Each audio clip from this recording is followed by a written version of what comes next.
This week, we react to two jaw-droppingly crazy stories. One's from Savage Love, and the other one is from Am I the Asshole on Reddit. And then there's a bit of talk about the perception of skinny versus fat and the joys of smoking. And in this week's self-care segment, the benefits of a good cry.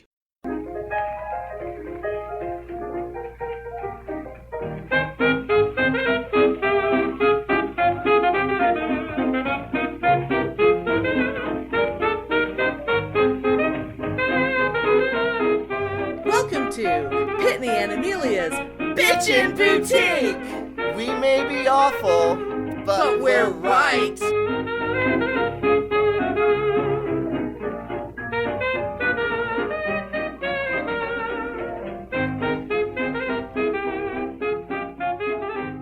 Oh my god, like two things the other day popped up in front of my face. One was sent to me by a friend / listener.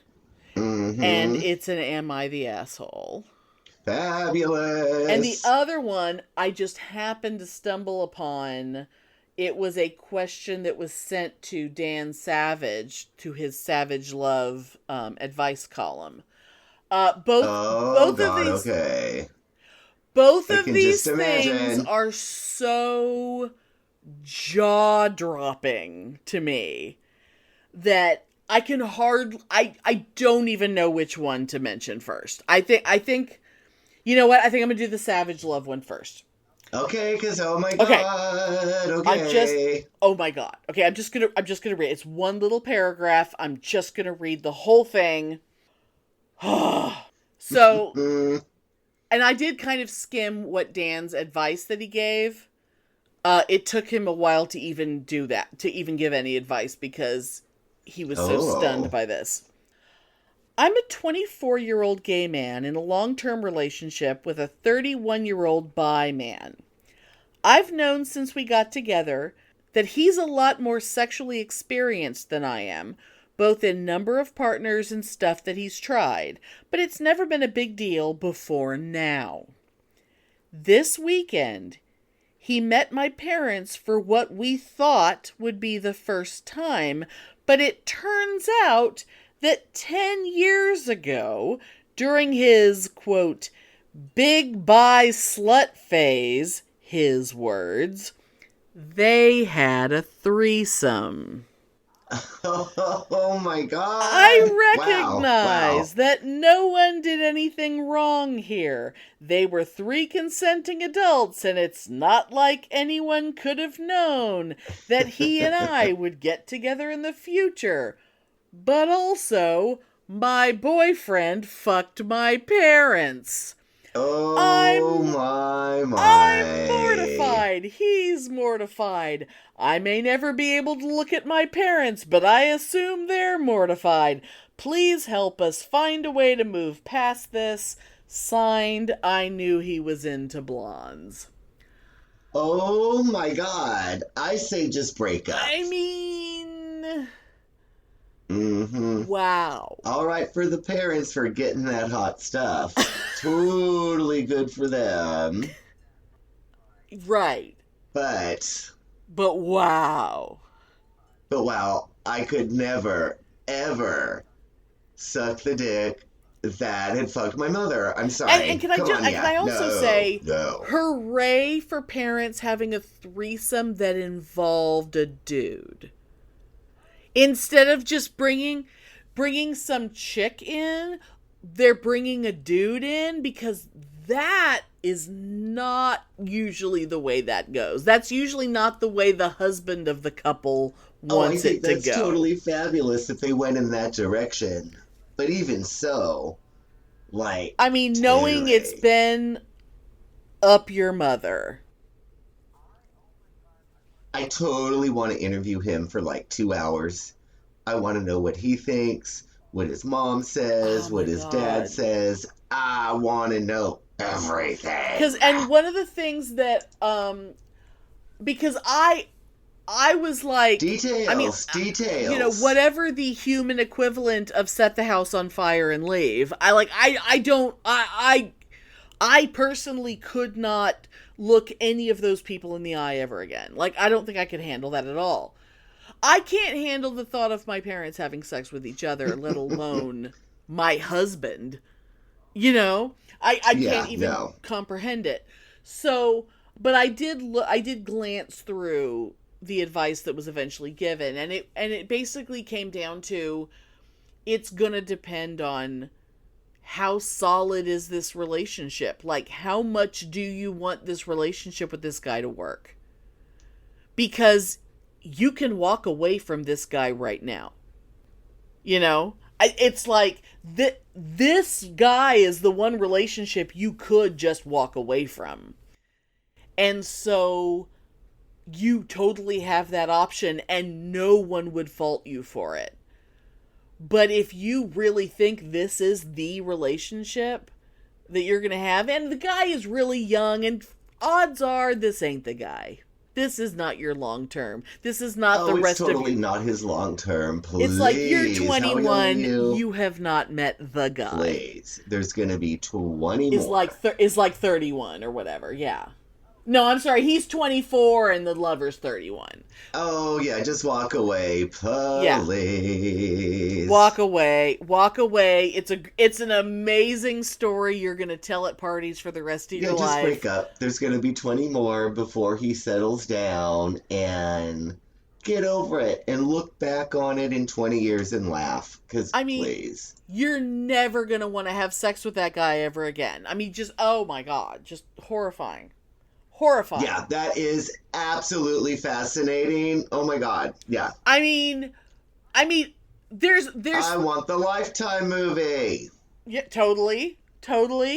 I do. I want to know everything. I mean, there's so many things that I want to know, but I know this guy doesn't. Like, does this guy? I mean, who did who? Like, did the dad do the boyfriend, or did the boyfriend do the dad, or was it both ways? I know I want to know everything, but I bet the guy doesn't. Oh my God, I bet he rimmed the mother while the dad was fucking him up the ass with no so condom. Fascinating. God, how fabulous. Wow. Oh my God. Wow. And also, was he like having a sleepover at his friend's house at the time? Because this only happened 10 years earlier. The kid would have been like 14 years old. Oh. He was 14. He lived with his parents. So where did this fucking take place? Did it take place, like, was he at home with a babysitter? Was he just at home playing video games? The boyfriend totally probably met the parents at the sex club. And the kid was just home playing video games, I guess. I don't know. I don't even know what that life is. I don't even know how these things happen. Was it Craigslist? I don't know. Swingers Club, girl. Swingers Club. So many questions. Oh my God. Oh my God. A Lifetime movie starring Joey Lawrence. Yes. And Judith Light.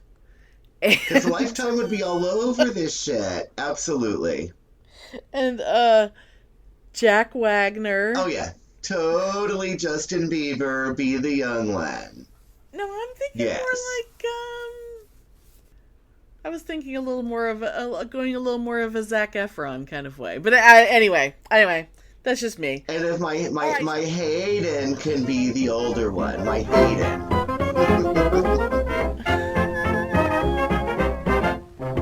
Now there's about 20 of them out there. What will we do? Don't worry, we're safe in here. They'll never get in.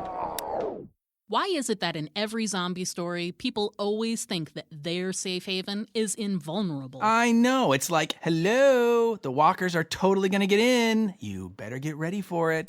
No! Diane, get behind me. No, it's not stopping. Do something, Jack! And another thing, how come nobody in a zombie story has ever seen a zombie story? Do you know how much time in human life would be saved if just one person in the group was up on the genre? What do we do? Aim for the head. What? Aim for the head.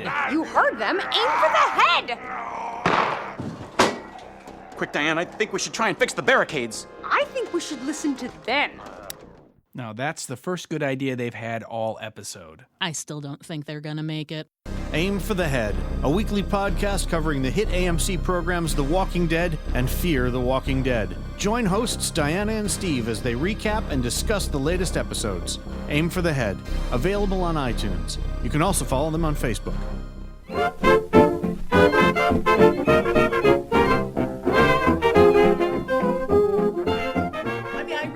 That is as mind-blowing as it can be, but I guarantee you this Am I the Asshole is as jaw-dropping.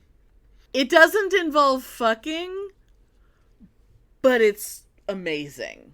Now, unfortunately, I had to go find an article that quoted it because the actual Am I the Asshole on Reddit was deleted. Oh.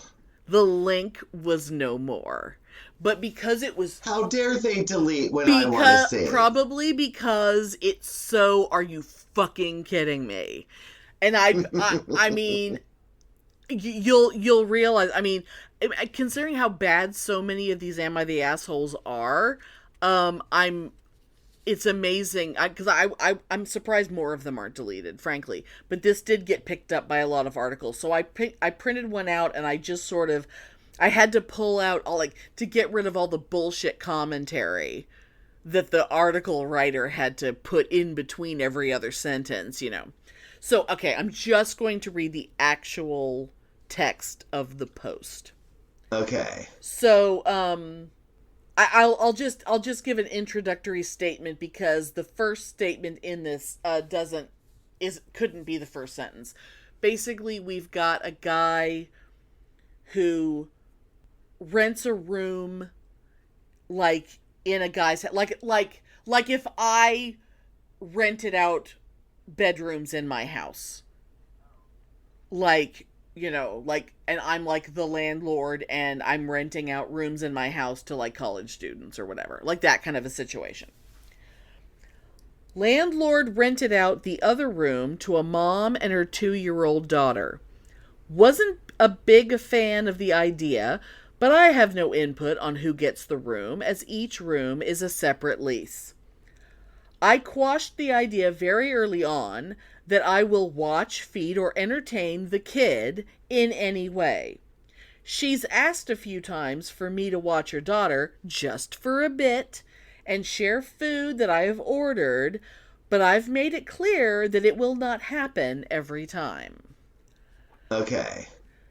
She texted me on Saturday while I was playing a game that she had a family emergency and I need to watch the kid overnight. No response to my texts after that. Fuck that, so I called the cops and told them the child was abandoned. After that, I left and went to a movie with my phone on silent. I'm not sure what happened after, but she was back when I came home from the movie. She is trying to get the landlord involved now, too. Am I the asshole? Now, I was totally on this dude's side up until he said, after that I left and went to a movie. So, she's a bitch for assuming that someone will just watch her 2-year-old. And you know that I have strong opinions because I've had a roommate that had a toddler. Oh my God, yes. And I was the disciplinarian. I did all kinds of child care situations. I drove the child to daycare. I picked up the child from daycare. I did all kinds of shit. It was not my fucking child. I was late to work because of having to schlep a child that wasn't mine. So I have strong opinions about this is not my child, this is not my responsibility. Mm-hmm. But calling the cops and then walking away, leaving a 2-year-old, I mean, The child was abandoned in part because you left the house. As much as I despise babies and I despise toddlers, which I do, I would have stayed to watch it. Until the cops got there. Yeah, I would have stayed to watch it, because you can't leave it by itself. Oh my God. Yeah. Yeah, but I would have been sweet and loving to the kid because the kid doesn't deserve his parents' shit. But, yeah. Yeah, it's not the kid's fault. Yeah, it's some kind of junky bullshit going on. Some ghetto-ass mom. Like, if I had to go to work and she's still not back, and it's like, bitch, you were supposed to be back. I mean, that kind of thing, yeah. Yeah, if it happened again, I would have totally told the cops if she wasn't there. Yeah. But the idea that... I would have been really pissed, but... The idea that he would call the police and then just leave. Yeah, that's fucking outrageous. Yeah. They're both assholes. They're both assholes. Yeah. But the fact... Oh, my God. I mean, the fact that the guy... It reminds me so much... When someone is this much of an asshole, but they tell their own story, I mean, he at least is having the decency to say, am I the asshole? Because that tells me that some part of him is considering he might be the asshole. Whereas if the worst person in the world was telling the story, he'd be like, I mean, I'm not going to feel sorry for that. I mean, I'm not going to apologize for that because I didn't do anything wrong. I mean, she was wrong and I had every right to call the police and go to the movie. Because that's what the worst person in the world would have done. But, oh my God! You know, but it's just making me think of, like, you know, when I lived in Santa Cruz, when I was in college, I lived in 2 houses and I rented rooms. Right. I don't know if people do that anymore, but that's what we did back then, is we just rented rooms because it was too goddamn expensive to live any place on your own. Yeah. You know, back then, if somebody had moved into one of my houses with a kid, oh my God, I would have freaked out. I would have probably not said anything, but I would have never in a million years offered to take care of it. And I would have been very unhappy. Oh, yeah. No way in hell. Oh, I would have totally been like, get that thing the fuck away from me if I was asked. But, I would be, like, in my room by myself all the time. So it's a little weird to me that this guy would even say that he was opening to take care of the kid at all. Yeah. I mean, even for a little bit of time, because that's opening yourself up to be taken advantage of, I think. That's totally opening the door. Yeah. Yeah, really weird situation. I mean, I can't... If I was renting a room in a house, I think I would treat that room like an efficiency apartment, and I would have... I mean, all of my stuff would be in my bedroom. I would live completely in that bedroom. I would only leave the bedroom to go to the bathroom. Like, I would probably have a mini fridge in my bedroom. Like, I don't think I would leave my bedroom ever. Like, I don't think if I was in that situation that I would ever interact with anyone else in the house ever. But that's also me. Yeah, I don't know. That's just really... You know? Yeah, no. Mm-mm. I mean, at least in, like, roommate situations, there's an agreement where it's like, you and I are agreeing that we are moving in together and we are sharing this house and we have an agreement that we are sharing bills and blah, blah, blah. But it's not you and I are moving into someone else's house. Yeah, because I was just thinking about, it's just... you know, when I was back renting rooms, and if I was that position where I was looking for a room Well, even again, like if you wouldn't move into a house where they had children. Yeah, what the fuck is up with the landlord even allowing that kind of shit? It's really, the whole situation is so awful. Awful. Yeah. Oh yeah, I don't even care if it was a relative. They could stay in the garage and the kid would be locked in all the time. There's a doghouse in the yard. Yep, I would never want to see it. You can put a bowl of food outside. Yeah, and that sort of living situation, if you have a 2-year-old, you know, in a living situation like that, you're moving in with college students or artists or hippies or something that a 2-year-old wouldn't necessarily be healthy around. Or let's face it, the realistic part of it is junkies, drunks, Hello. Yeah, just really fucking stupid. Yeah, it's a very transient kind of situation. Really stupid. It's like a month-to-month situation. Yeah, that's not the case with everything, but yeah, come on. No. Mm-mm. But yeah, if you're only renting a room in an established house, you are being extremely temporary. That is not a permanent situation. If you are renting a room, that is very much until I find another place. And it's funny because I'm just going back in my mind to when I lived in the first house in Santa Cruz with the old fart, grouchy, disgruntled old hippie artist, Russell Nyron. Okay. And, he hated me. I was loud and I was immature and he didn't like my friends and he couldn't stand the fact that I talked on the phone because I was too loud. And I can only imagine what he would have done if my landlady at the time, which was his lover, by the way, would have allowed somebody to move in with a 2-year-old. Oh my God. Was that the situation no where earthly idea. Where you had the rotten therapist and you stood up to the guy and you told your therapist and then your therapist said, "Oh, well, aren't you the big man?" Oh, yeah. That totally was that situation with that therapist, Hyla Michelson. Oh, yeah, Russell would have flipped out. We would have had to call the cops. Yeah. Not dealt with it whatsoever. Well, yeah, because it's not like that child is going to be silent. Ugh. I mean, and because I've had a roommate, although in the situation where I had the roommate who had a toddler, it wasn't so much that I had a roommate who had a toddler. It was that I had a roommate who said, "Hey, other person who has a toddler, why don't you come live with us?" Mm-hmm. Like, it wasn't that she was supposed to be the roommate.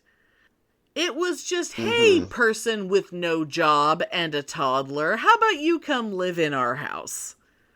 Even though there isn't like another bedroom or anything, why don't you just come live here? And let's not check with Amelia first. Let's just make this decision on my own and not actually ask and I Amelia remember that. if she has an opinion on that." It was just a totally random thing, and you were like, "Oh, I guess is moving in with me with her daughter." Yeah, totally remember. We've had the whole bad roommate discussion anyway, but I mean, there's just nothing quite like that. Anyway. Well, that person, totally different discussion, but, it's kind of evergreen and fabulous. The year of self-care.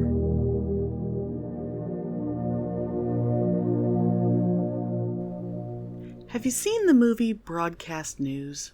Albert Brooks, Holly Hunter, William Hurt plays the devil. Well, not really, except kind of exactly. Anyway, if you haven't seen it, get on that shit. It's a goddamn masterpiece. But the reason I bring it up is I was thinking about how Jane, Holly Hunter's character, sets aside a certain amount of time every day for a good cry. Not that Jane is someone we should be aspiring to emulate emotionally, because, my God, she's a bit of a mess. But I think she's onto something. Because there's a reason why that phrase, "a good cry," exists. Crying can be, really good for us.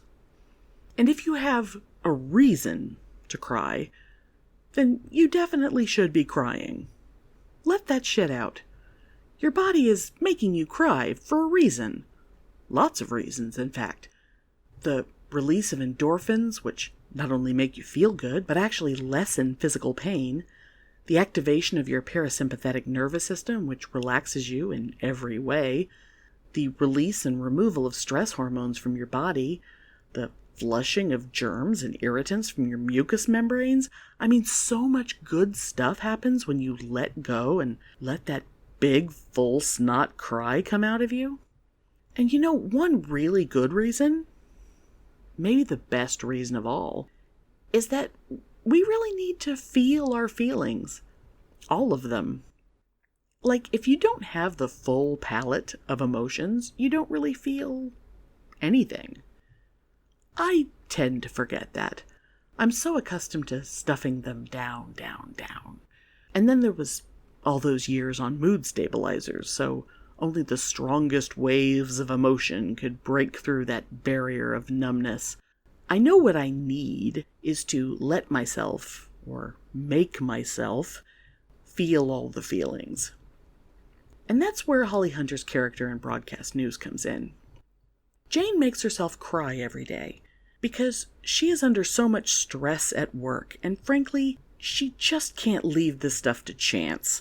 Like, she's smart enough to know it's all in there, and it needs to come out somehow, so she schedules it. Now, maybe that's not a perfect plan, because, life. But if you're like me and you aren't accustomed to just getting your ugly cry on, it might not be a bad idea to make that effort. Probably not every day. More like once a week or so, just to see how it feels at first. I'm thinking a tearjerker movie is the best way to go. Now, maybe you don't need to watch an entire movie. Just the part that hits you like a train full of sadness. Like the first 10 minutes of Up. When Dorothy tells the Scarecrow that she'll miss him most of all. When the sky lights up with Ravagers for Yondu's funeral in the second Guardians of the Galaxy movie. Who's your friend who likes to play bing bong, bing bong? Did I get ya? So, let's promise ourselves that we're going to try to cry more. Even if it's just to clean the pollen out of our sinuses. Did you know that when Richard Kind spoke Bing Bong's last line, he was totally crying? Take her to the moon for me, okay? Ugh, bastard.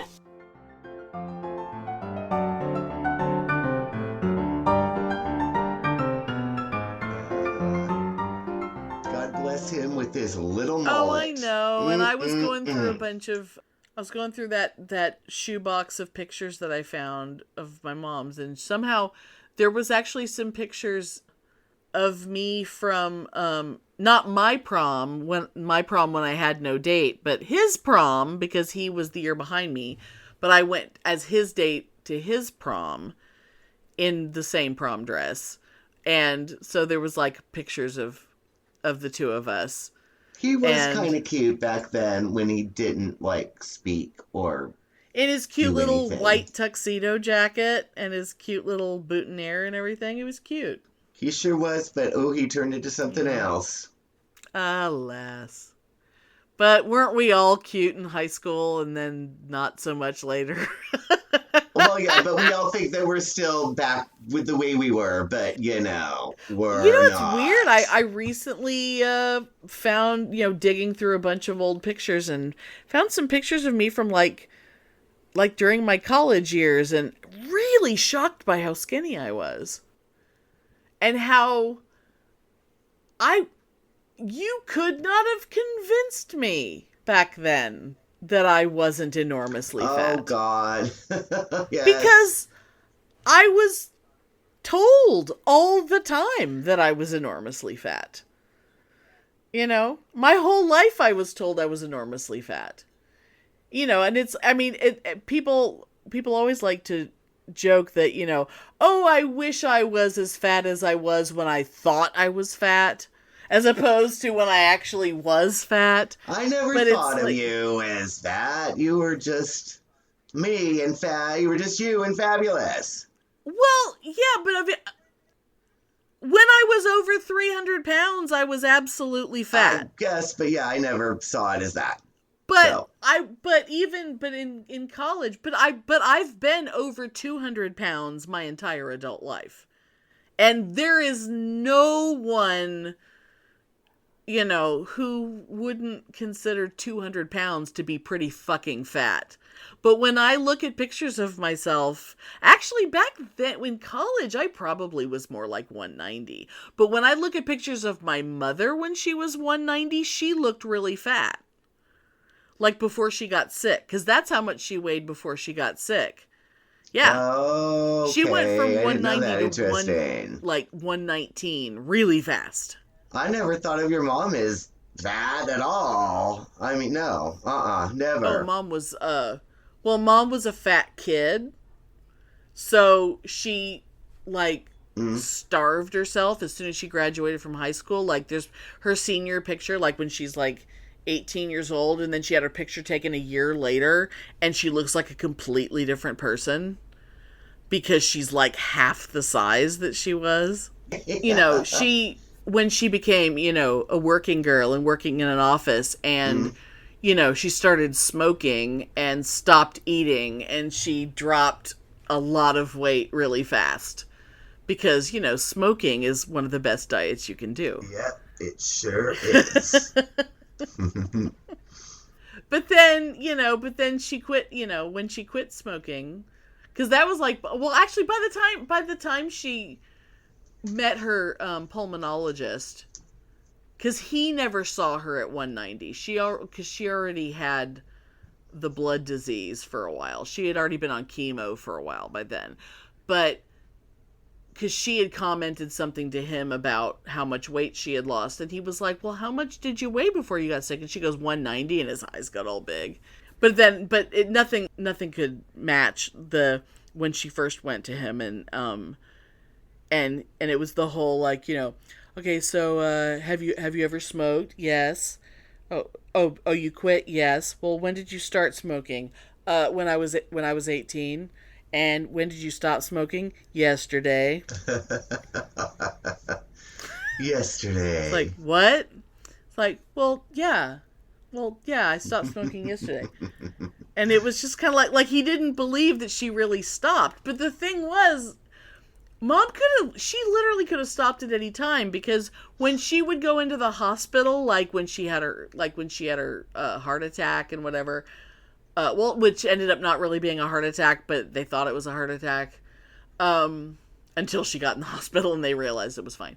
But she was in the hospital for like 4 days while they were running tests on her. She didn't crave cigarettes the whole time she was in the hospital. And then she got home, and the first thing she did was light up a cigarette, because of course she did.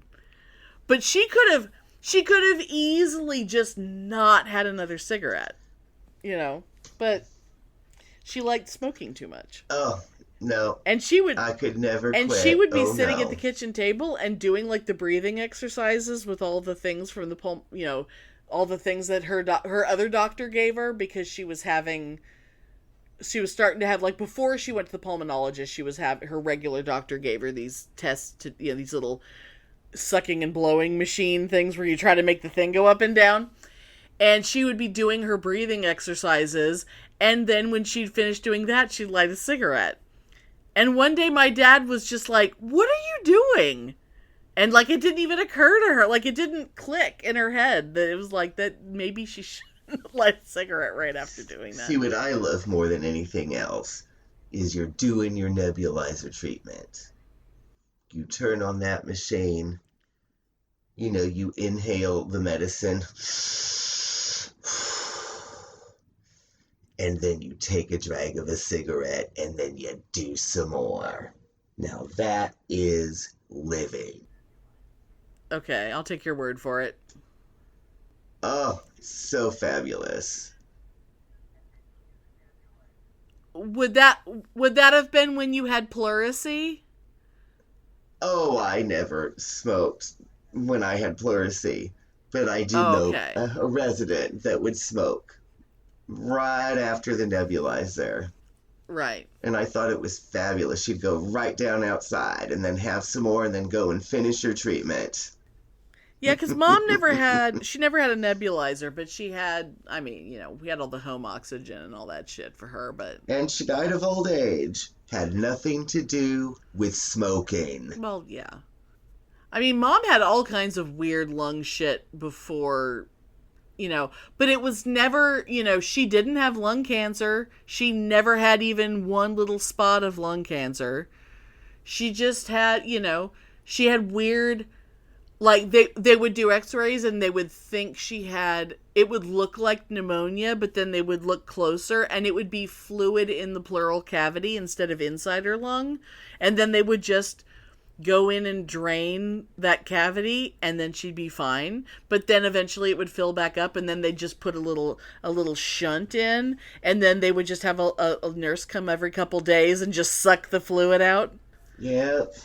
Well, and every time you got pleurisy, you would say that you were never going to smoke again because your lungs hurt so bad.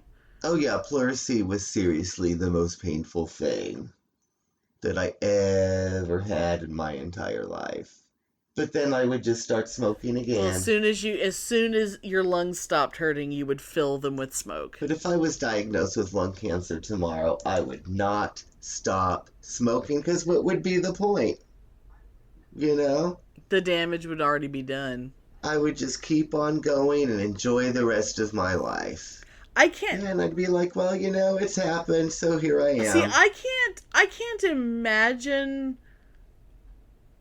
what's pleasurable about smoking. I can't even imagine it. I know what's pleasurable about smoking pot, but it's not the act of smoking.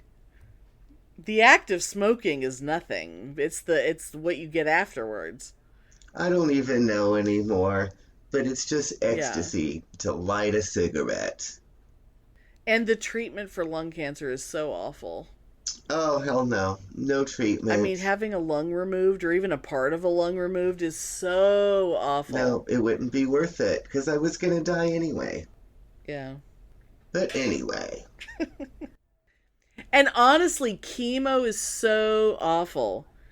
Chemo's so awful.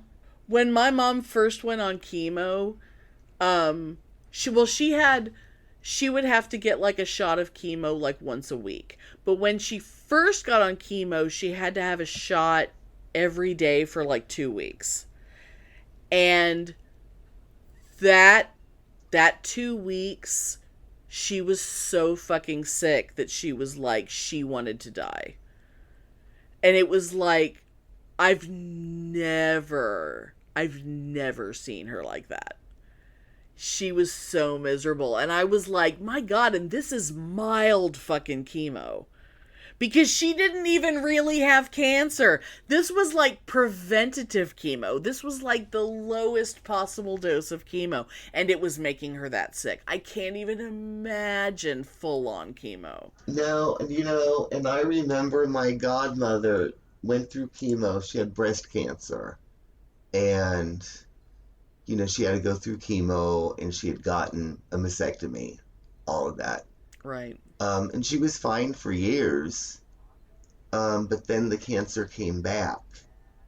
And I remember talking to her, and she said that, you know, she was old, she'd had a good life, and she was just going to let herself go rather than go through the chemo again, because she said that the chemo was worse than the actual sickness. And she was just going to let herself go. Oh, God, yeah. If you're 86, fuck that. Yeah. I've known people who were like, you know, like in their 60s, like, and, you know, not even particularly that old, but who were just like, nope, not even going to treat the cancer. Just like, because they'd known, like their parents had gone through chemo, or they'd known people. No, they're not going to beat it. They're just going to postpone what's going to happen, and they're not going to beat it, and they're going to have huge bills. They're just postponing and making the rest of their life miserable. Yeah, what's the point? Yeah. It's like, just make damn sure that you enjoy the time you have left. Just buy me some cigarettes and shut up and let me enjoy the rest of my time. You know what you would have to do? You should switch to menthols, because that's like medicinal. That's like a cough drop right in your lungs. It just opens them up. I just don't understand it. It just seems so dumb to me, because you're just going to die and you're going to get sick and then you're going to have bills. Assuming it prolongs it at all. Mm-mm. Because it's a guess. Yeah. I feel fine.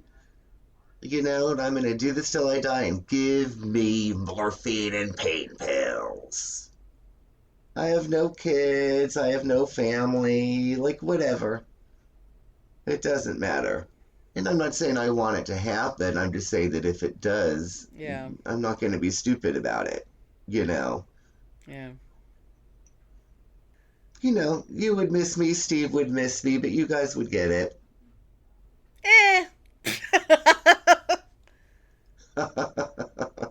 Oh, totally. No, I totally would understand that.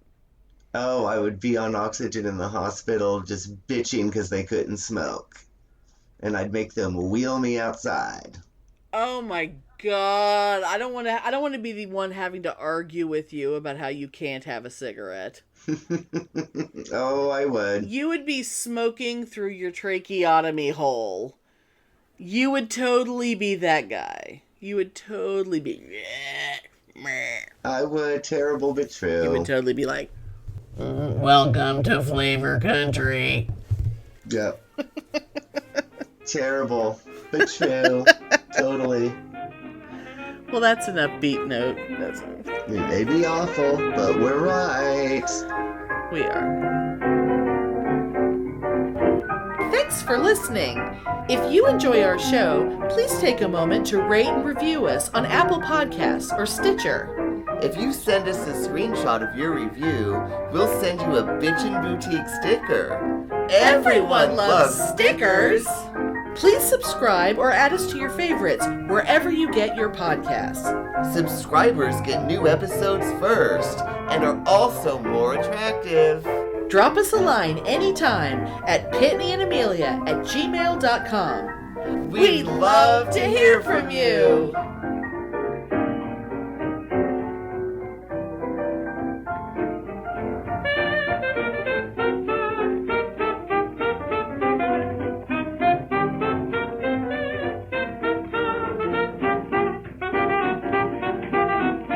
I could never, ever suck the dick that had fucked my mother. I'm sorry. Come on, yeah. No.